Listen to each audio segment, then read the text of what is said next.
Hello everybody, it's your friend Josh. About a week ago, I was pretty bored with the color of my bike, and I have a pair of shoes that I really like the texture of them. So what I wanted to do is basically mimic that, and what I did is I came up with a technique I like to call the Rosenthal Method.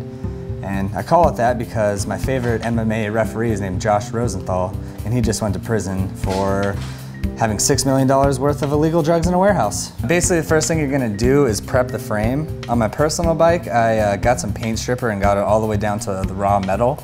On this frame that we're showing you here today, I just said screw it and sent it. For the Rosenthal method, you're gonna need a few things. At the very least, 4 different kinds of paint. You could probably get away with 3 if you're doing America colors, but I would suggest 4. Drywall tape, a knife, sharp rock works in this case, and a paintbrush. I used a toothbrush in this situation. First thing when it comes to painting is you're going to want to put down a base coat, and this is a pretty important one because this is what's going to be showing up through as you layer paints on top of it. So if you use a lighter color, it's going to look good if you use a darker base coat. And I use a technique just like zebra stripes so that overall when it's done it looks pretty trippy. A minute or so after the paint is dried, you can start applying the drywall tape.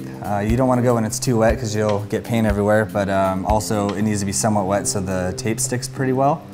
And you can put as much of this or as little of this on as you'd like. I tried to cover the whole top tube and down tube, and even some of the smaller tubes like the chain stay and seat stay. Then you're going to want to apply your top layer of paint, and you can put as much of this on as you want. The more you spray on, the more homogeneous it's going to look.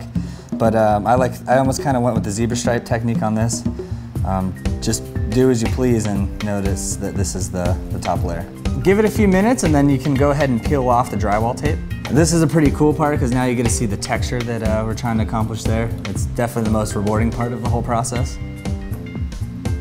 After I pulled the tape off, I went ahead and threw some splatter paint on there. I think it gives it a pretty cool look. You don't have to at this point, I just think it was a pretty cool addition, you know. The way I do the splatter paint is I just spray a bunch onto the head of the toothbrush and just kind of like violently shake it at it and do it as much as you think you need, you know. On this frame, I used 3 different colors for the splatter, including using the original green that I used for the base. You can do as many of these as you like. I think the more the better.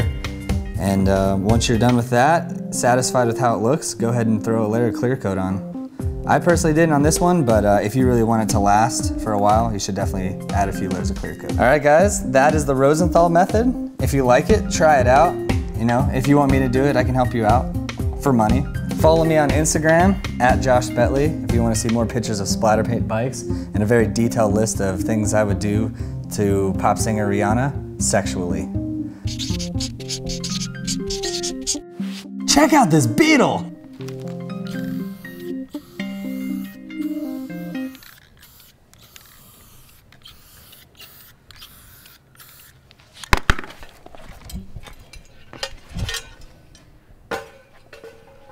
Look at me!